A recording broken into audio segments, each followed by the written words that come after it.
اللہ الرحمن الرحیم۔ ایک سے زائد شادیاں اس وقت کی انتہائی شدید ضرورت ہے، کیونکہ قرب قیامت کی جو بے شمار نشانیاں رسول اللہ صلی اللہ علیہ وسلم نے بتلائیں، ان میں سے ایک نشانی یہ بھی ہے کہ عورتیں مردوں سے بہت زیادہ ہوں گی۔ اس وقت بھی ایک محتاط اندازے کے مطابق کروڑوں عورتیں مردوں سے زیادہ ہیں۔ سارے مرد ابھی نکاح کر لیں تو بھی کروڑوں عورتیں بچ جائیں گی، تو وہ بیچاری کدھر جائیں گی؟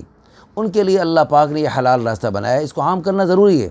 اس میں پچھلے جو بزرگ ہمارے گزر گئے، اللہ والے مفسرین کرام، محدثین کرام، بڑے بڑے اللہ والے علماء اور فقہا، ان کے کچھ اقوال میں آپ کو بتا رہا ہوں۔ علامہ مناوی فرماتے ہیں کہ زیادہ بیویاں رکھنا زہد اور تقوی والا کام ہے۔ حضرت علامہ ابن جوزی رحمۃ اللہ علیہ بہت بڑے واعظ اور مفسر اور محدث گزرے ہیں، وہ فرماتے ہیں کہ کثرت سے نکاح کرنا قابل تعریف کام۔ نکاح کی کثرت کا شوق انسان کے کامل ہونے کی علامت ہے۔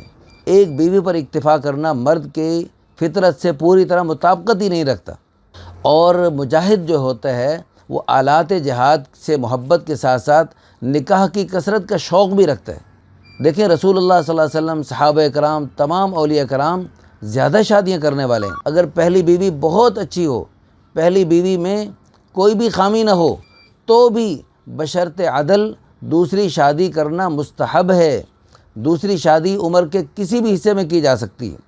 ایک بیوی پر اکتفا کرنا بہت ساری مصلحتوں سے محرومی کا سبب ہے۔ دو بیویوں میں عدل کی طاقت تو غلام میں بھی ہوتی ہے۔ عورتوں کی آبادی کا تناسب عموماً مردوں سے زیادہ ہوتا ہے، اس لیے اللہ پاک نے یہ حلال راستہ بتایا ہے، اور اس میں مردوں کا بھی بھلا ہے، عورتوں کا بھی بھلا ہے۔ مرد بھی غلط راستوں پہ چلنے سے بچتے ہیں، عورتیں بھی بیچاری بے سہارا رہنے سے بچتی ہیں۔ اور ایک اچھے مرد پر ایک عورت کا قبضہ درست نہیں۔ دیکھیں ایک مرد ہے، اس کو اللہ پاک نے دنیاوی اعتبار سے کوئی بڑی وجاہت دی ہے، یا دینی اعتبار سے اللہ نے اس کو اونچا مقام دیا ہے۔ اب اس دینی اعتبار سے عظیم انسان کے اس سے استفادہ صرف ایک عورت کیوں کرے؟ اب دیکھیں رسول اللہ صلی اللہ علیہ وسلم عظیم ترین شخصیت تھے، اب ان سے صرف ایک ہی عورت استفادہ کرتی تو امت کتنی خیروں سے محروم ہو جاتی۔ تو آپ صلی اللہ علیہ وسلم نے جتنے زیادہ نکاح کیے، اتنا زیادہ آپ صلی اللہ علیہ وسلم کی بیویوں کی برکت سے ہمیں بہت ساری خیریں ملی۔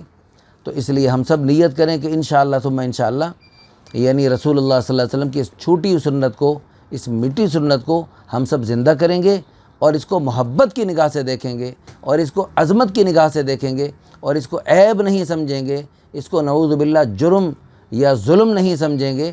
اگر اس میں ظلم کا ذرہ سا بھی شائبہ ہوتا تو اللہ کی قسم رسول اللہ صلی اللہ علیہ وسلم اس کے قریب نہ تشریف لے جاتے، اور اللہ تعالیٰ قرآن کریم میں اس کا ذکر تک نہ فرماتے۔ اللہ پاک ہم سب کو اس سنت کو زندہ کرنے کی اور اس کو فروغ دینے کی اس میں توفیق عطا فرمائے۔ ہماری جو نکاح آسان تحریک چل رہی ہے، اس میں جہاں اور نقطے ہیں، اور یہ سب اس میں سے اہم ترین نقطہ ہے تعدد ازدواج، یعنی زیادہ شادیوں کو فروغ دیا جائے۔ اس تحریک میں آپ ہمارا ساتھ دیجئے، بلکہ یہ ہماری تحریک نہیں، یہ تحریک تو اللہ اور اس کے پیارے حبیب صلی اللہ علیہ وسلم کی چلائی ہوئی تحریک ہے۔ اللہ پاک ہم سب کو عمل کرنے کی توفیق عطا فرمائے، ہر خیر میں آگے بڑھنے کی، ہر خیر کو اپنانے کی، اور ساری دنیا میں پھیلانے کی توفیق عطا فرمائے۔ وآخر دعوانا الحمدللہ رب العالمین۔